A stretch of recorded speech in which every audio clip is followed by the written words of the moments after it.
ሰላም ጤና ይስጥልኝ የተከበራችሁና የተወደዳችሁ ተመልካቾቻችን ከብስራት ኤፍኤም የዩቲዩብ ቻናላችን የዕለተ ረቡዕ የብስራት ኮምቦ ፕሮግራማችን ተጀምሯል። ተፈራ ታመነ ከመላው የስቱዲዮ ባለሙያዎች ጋር የጋራ ጊዜን የማሳለፍ ነው የሚሆነው። እስከ ቆይታችን ፍጻሜ ድረስ አብራችሁ ልትቆዩ የአክብሮት ግብዣችን ነው። እንግዲህ ትልቁ ጉዳያችን የሚሆነው የዙር ጉዳዮችን በተመለከተ ነው የምናነሳው። የዙር መስኮቱ ከተከፈተ ሳምንታቶች አልፈውታል። ታዲያ ከሰሞኑ አዳዲስ የወጡ ጉዳዮችን በተመለከተ ወደ እናንተ የማድረሳችሁ ይሆናል። በቅድሚያ የዳንኤል ቤክን ጉዳይ እንመለከት። እንግዲህ ዳንኤል ቤክ በተለይ በፕሪሚየር ሊግ በጣም ስም ካላቸው ተጫዋቾች መካከል የሚጠቀስ ነው። ከቀድሞው ክለቡ በማንቸስተር ዩናይትድ በአርሰናል እንግዲህ የምናውቀው ተጫዋች ነው። ነገር ግን ባለፈው ዓመት የበለጠ ዳንኤል ቤክ ከእግር ኳስ ሕይወቱ ምርጦቹን ዓመት መካከል አንዱን አሳልፏል። 13 የፕሪሚየር ሊግ ጎሎችን ያስቆጠረበት ዓመት ነበረ ዳንኤል ቤክ። ታዲያ ተጫዋች ስሙ ከትልቅ ክለቦች ጋር ስንሰማው ነበረ። ከሰሞኑ በተለይ ቸልሲዎች እርሱን ለማስፈረም ፍላጎት እንዳላቸው ስንመለከት ነበረ። ከጃቢ አሎንሶ ወደ ብሪጅ መድረስ በኋላ የቸልሲ እግር ኳስ ክለብ በተቀናጀ መንገድ ለቡድኑ ስኬት በደንብ እንቅስቃሴ የጀመረበት ዓመት ነው። ለአሎንሶ የበለጠ ነጻነት ሰጥተውት ለእግር ኳስ እሳቤው ለሜዳ ላይ ውጤቱ በደንብ ቶድቦሊም ሆነ የቡድኑ አመራሮች ኃላፊነት ሰጥተውታል። እናም እንግዲህ ፓሌስትራን ከአትላንታ ማስፈረም ቻለ። ከዚያም ባለፈ ሞርጋን ሮጀርስን የብሪቲሽ ውዱ ተጫዋች አድርገው ወደ ብሪጅ ያመጣውና አሁን ደግሞ ተጨማሪ ዙሮችን ለመፈጸም የተንቀሳቀሰ ይገኛል። ላኳን ከፓላስ ለማስፈረም ተስማምተዋል። የሕክምና ምርመራውን አጠናቆ በይፋ የቸልሲ ተጫዋች መሆን ብቻ እንደሚቀረው ዘገባዎች እያመላከቱ ይገኛሉ።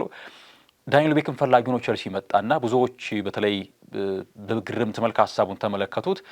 ምክንያቱም ቸልሲ ከ2022 የዝውውር ጊዜ በኋላ እድሜው 26 እና ከዚያ በላይ ለሆነ ተጫዋች ሲያዘዋውር አልተመለከትነውም። የበለጠ ወጣቶች ላይ ነበር ኢንቨስት ያደርግ የነበረው።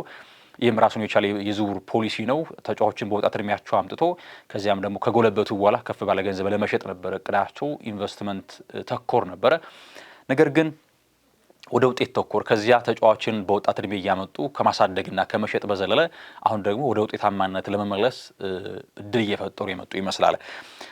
ታዲያ አሁን ላይ ግራኒት ዣካን ፈላጊ እንደነበረ ሲገለጽ ነበረ። ቸልሲ ምንድነው ከዚህ ቀደም ቸልሲ በነበረው የስኬት ዘመን ውስጥ ወጣቶች ከእድሜያቸው ከፍ ካሉት በተለይ እነ ቲያጎ ሲልቫ መሪ የሚባል ተጫዋች ነበረ።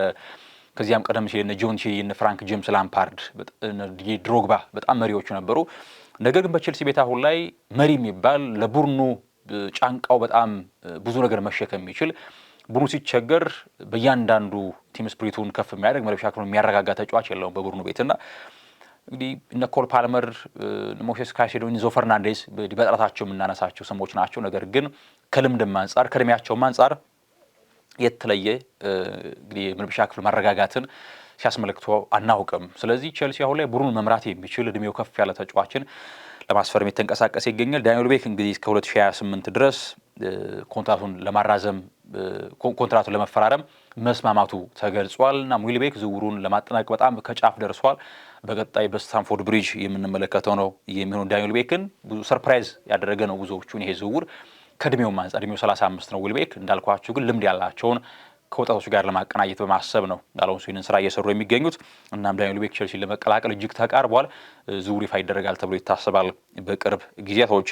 ቶተንሃም እንመለከት። ቶተንሃም ስፐርስ በተለይ ከዲዘርቢ መምጣት በኋላ ቡድኑን ወደ ሻምፒዮንሺፕ እንዳይወርድ እንግዲህ ከታደጉት በኋላ እንደነ ሳንድሮ ቶናሊ፣ ማቴዎስ ፈርናንዴዝ፣ ቫን ሄክ የመሳሰሉ ጥራት ያላቸውን የሊጉ ተጫዋቾች ማስፈረም ቻሉ። አሁን ደግሞ ተጨማሪ ተጫዋች ለማስፈረም ፍላጎት አላቸው። ሳቪኒዮ እንደሚታወቀው ያለፈው ክረምትም ስሙ ከቶተንሃም ጋር ይነሳ የነበረ ተጫዋች ነው። እናም ተጫዋቹ ለሲቲ ስለማሳወቁ የመልቀቅ ፍላጎት እንዳለው ስለማሳወቁ ተነግሯል። ምክንያቱ ደግሞ የመሰለፍ እድል በበቂ ደረጃ ስለማያገኝ በማንቸስተር ሲቲ ወደ ሌሎች ክለቦች ማምራት እንደሚፈልግ ነው የተገለጸው። እናም ሳቪኒዮ ለማስፈረም ይንቀሳቀሳል ተብሎ ይታሰባል ቶተንሃም ሆትስፐር። ሌላኛው ዩቬንቱስ እንመልከት። ዩቬንቱሶች ራንዳል ኮሎሙዋኒን ከፓሪስ ሰን ጀርማ ለማስፈረም ፍላጎት አላቸው።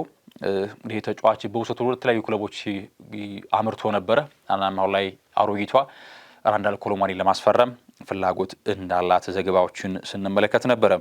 ሉዊስ ኦፔንዳ ይህ ተጫዋች በአንድ ወቅት በሌፕዚግ በነበረበት ሜዳ ላይ ጥራት በጣም የምናውቀው ተጫዋች ነበረ። የተጫዋች ከዛ ወደ ዩቬንቱስ አመራ። ወደ ጣሊያን ካመራ በኋላ ግን ብዛም ከፍታውን መመልከት አልቻልንም ነበረ። እናም ተጫዋቹ ላይ በውሰቱ ወደ ፈረንሳዩ ክለብ ኦሎምፒክ ሊዮን ለመዘዋወር ሁሉ ነገር አጠናቋል። ይፋም ተደርጓል ዝውውሩ። በውሰቱ ነው የሚያምራው። ለውሰቱ ግን 3.5 ሚሊዮን ዩሮ ይከፍላል የፈረንሳዩ ክለብ። እናም በቀጣይ በፍራንስ ሊጋ ሉዊስ ኦፔንዳን የምንመለከተው ነው የሚሆነው። ማንቸስተር ዩናይትድን እናንሳ። እንግዲህ ማንቸስተር ዩናይትድ በዘንድሮው የዝውውር መስኮት በጣም የተረጋጋና ጥሞና የተሞላበት እያንዳንዱ የዝውውር አካሄዱ በተቀናጀ መንገድ ችኮላ የማይታይበት የዝውውር አካሄድ ነው የተከተለ የሚገኘው። ከዚህ ቀደም ቶናሊ፣ ማቴዎስ ፈርናንዴስ ፈላጊ እንደሆነ ተገለጸ። ነገር ግን በዝውውር ዋጋቸው ከፍ ማለት በሳምንታዊ ደሞዛቸው ከፍ ማለት ምክንያት ሌሎች አማራጮችን ሲመለከት ነበረ።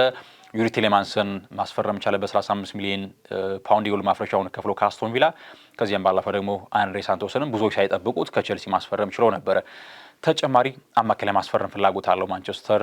ነገር ግን አሁን በእቅዱ ውስጥ ያሉ ተጫዋቾች አሉ፣ በራዳር ውስጥ ያሉ እንደነ ቹዋሜኒ፣ እንደነ ማኑ ኮኔ፣ አሌክስ ኮትሊር አዳምስ፣ ባሌባ የሚነሱ ስሞች ናቸው። ነገር ግን ውሳኔ ከመወሰኑ አስቀድሞና ጥያቄ ከማቅረቡ አስቀድሞ የተጫዋቹን የጉዳት ታሪክ፣ የዋጋ መሸጫቸውን የዋጋ ተመን በተመለከተ ከቡድናችን መዋቅር ጋር እንዴት ባለ መንገድ ይስማማሉ የሚለውን በደንብ እያጤነበት ነው የሚገኘውና ችኮላ ያልተሞላበት የዝውውር አካሄድ ነው እየከወነ የሚገኘው ማንቸስተር ዩናይትድ። ከዚያም ባለፈ ግን የግራ ፉልባክ ተጫዋችን ለማስፈረም ማንቸስተር ዩናይትድ ፍላጎት እንዳለው ዘገባዎች ወጥቷል። አሁን የሉክሻው የእድሜው መግፋት ከዚያም ባለፈ ተጫዋቹ ለጉዳት ተገላጭ መሆኑን ተከትሎ በዚያ ስፍራ ተጨማሪ ተጫዋች ለማስፈረም ፍላጎት አላቸው። ስለዚህ ሊዩሳልን እያቀዱበት ይገኛሉ የሚል ዘገባ ተመልክቻለሁ። ሊዩሳል በኒውካስል ቤት ባለፈው ውድድር ዓመት በተለይ በጣም ጥሩ ጊዜ ነበር ማሳለፍ የቻለው። በፕሪሚየር ሊጉ ከተመለከትናቸው በጣም ጥሩ አቅም ካላቸው ፉልባኮች አንደኛ ነው ሊዩሳል። በተለይ የማጥቃት ጥራቱ በጣም ከፍ ያለ ነው። ስለዚህ ማንቸስተር በዚያ በግራ ፉልባክ ስፍራ ላይ በአማራጭነት ከያዛቸው ተጫዋቾች መካከል ሉዊሳል ቀዳሚው ነው። ነገር ግን አስቀድሞ የአማካይ ስፍራ ተጫዋቹን ክፍተት መድፈን እንዳለበት ዘገባዎች እየወጡ ይገኛሉ። ነገር ግን የግራ ፉልባክ ተጫዋችም ለማስፈረም እንደሚንቀሳቀስ በስፋት ዘገባዎች እየወጡ ይገኛሉ። የሊቨርፑልን ጉዳይ እናንሳ። ሊቨርፑል ባለፈው ውድድር ዓመት በጣም ከፍ ያለ ገንዘብን አውጥቶ ዝውውር ፈጽሞ እንደነበር ይታወቃል። ከኋላ ክፍል ጀምሮ ይህን ሚሎሽ ኬርኬዝ፣ ጀርም ፍሪምፖንግ፣ ከዚያ ደግሞ ፊት መስመር ላይ የነ ፍሎሪያን ቪርትዝ፣ ከዚያም ባለፈ ደግሞ ሁጎ ኤኪቲኬና አሌክሳንደር ኢዛክ በጣም ከፍ ባለ ገንዘብ ወጪ ተደርጎባቸው አንፊልድ የደረሱ ተጫዋች ናቸው። ነገር ግን በታሰቡ ልክ ብቃታቸውን ሳያስመለክቱ የውድድር ዓመቱ ተጠናቀቀ። ሊቨርፑልም እንግዲህ አርነ ስሎት ጋር የተለያየበት ዓመት ሆኖ አለፈ። ነገር ግን አሁን ላይ ባለፉት የሁለት ዓመታቶች በተለይ በፕሪሚየር ሊጉ በጣም የተለየ ጥራት ከቦርንመዝ ጋር ያስመለከቱን የባስኩ ሰው ኢራውላን ወደ ስብስባቸው አምጥተዋል። ስለዚህ ለኢራውላ ደግሞ አጫዋት መንገድ የሚስማሙ ተጫዋቾችን ለግድ ለማምጣት መወሰን አለባቸው። ሞሳላ ከቡድኑ ጋር ተለያይቷል። ኮዲ ጋክፖ ባለፈው ውድድር ዓመት የሜዳ ላይ እንቅስቃሴው አርኪ አልነበረም። ስለዚህ ተጨማሪ ጥራት ያለ የመስመር ተጫዋች የማስፈረም ፍላጎት አላቸው። እናም ከወርሃ ግንቦት ጀምሮ ፈረንሳዩን የፓሪስ ሰን ዠርማን የመስመር ተጫዋች ብራድሊ ባርኮላን ሲከታተሉት ነበረ። ተጫዋቹም አሁን ላይ ይሁንታውን ለሊቨርፑል እንደሰጠ ተገልጿል። ተጫዋቹ አሁን ላይ ወደ ሊቨርፑል የመዘዋወር ፍላጎት እንዳለው ነው የታወቀው። ነገር ግን የፈረንሳዩ ክለብ ፓሪስ ሰን ዠርማን ባርኮላን ማስፈር የሚፈልግ ቡድን ካለ 170 ሚሊዮን ዩሮ ማቅረብ እንዳለበት ሀሳብ ሰጥቷል። ይህ በጣም የተጋነነ ገንዘብ ይመስላል። እብረት የተመላበት የዝውውር መስኮት የተመለከተ እንገኛለን። አንድ ተጫዋች ለአንድ ዓመት አሊያም ለሁለት ዓመት ጥራቱን ካስመለከተ በጣም ከፍ ያለ ገንዘብ የሚጠየቅበት ወቅት ላይ ነው የደረስነው አሁን ላይ እና ለባርኮላ 170 ሚሊዮን ዩሮ እየፈለጉ ይገኛሉ ፔዥዎች። ነገር ግን ትናንት አመሻሽ ላይ እንደ ዜና ስመለከት ነበረ ሊቨርፑሎች ለባርኮላ 110 ሚሊዮን ዩሮ ቅድሚያ የሚከፈል ከዚያ ደግሞ እንደ አድ ኦን ሳሊያም ደግሞ ተጨማሪ ክፍያ ደግሞ 40 ሚሊዮን ዩሮ ለመክፈል ፍላጎት አላቸው። ይህን ለማቅረብ ተዘጋጅቷል የሚል ዘገባ ወጥቷል።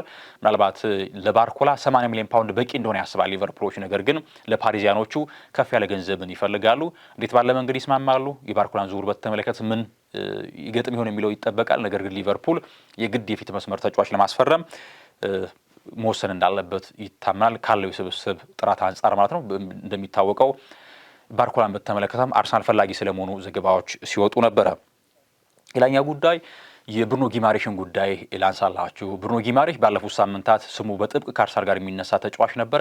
አርሰናሎችም ኦፊሻሊ ከኒውካስል ጋር ኮንታክት ሳይፈጥሩ ነገር ግን በኤጀንሲው በኩል ከዚያም ባለፈ ደግሞ ጆራፕሺያን የእሱን የማዘዋወር የዝውውር ሂደት በተመለከተ ነገሮችን እያንቀሳቀሰ የሚገኘው እያደራደረ የሚገኘው ሰው ጆራፕሺያን ነው።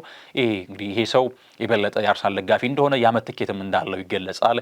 እናም አሁን ላይ አስቀድሞ አርሰናል 55 ሚሊዮን ፓውንድ አቀረበ። ነገር ግን ውድቅ ተደረገበት። ምናልባት በዚህ ሳምንት ግን ኒውካስልና አርሰናል የሚያስማማ ገንዘብ አርሰናል ሊያቀርብ ስለመሆኑ ከታማኝ ምንጮች ዘገባዎችን ተመልክቻለሁኝ። አርሰናል ከ75 እስከ 80 ሚሊዮን ፓውንድ ካቀረበ በማኳያሶቹ ቤት ጥያቄያቸው ተቀባይነት ያገኛል የሚል ዘገባ ነው እየወጣ የሚገኘው። ተጫዋቹ ከሳምንታት በፊት ለኒውካስል ሰዎች ለኤዲ ሃውም ወደ አርሰናል መዛወር እንደሚፈልግ ነግሯቸዋል።